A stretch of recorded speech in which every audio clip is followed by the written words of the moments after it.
নমস্কার, শ্রী রামকৃষ্ণের জগতে আপনাদের সবাইকে স্বাগত। ঠাকুর বলেছিলেন, ব্যাকুলতা থাকলে সব পথ দিয়েই তাকে পাওয়া যায়, তবে নিষ্ঠা থাকা ভালো। নিষ্ঠা ভক্তির আরও একটি নাম অব্যভিচারিণী ভক্তি। যেমন এক ডেলে গাছ সোজা উঠেছে, ব্যভিচারিণী ভক্তি যেমন 5 ডেলে গাছ। গোপীদের এমনই নিষ্ঠা যে বৃন্দাবনের মোহনচূড়া, পিঠ ধরা পড়া রাখাল কৃষ্ণ ছাড়া আর কিছু ভালোবাসবে না।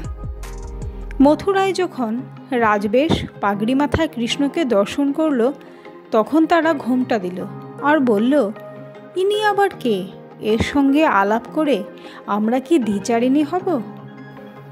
স্ত্রী যে স্বামীর সেবা করে, সেও নিষ্ঠা ভক্তি।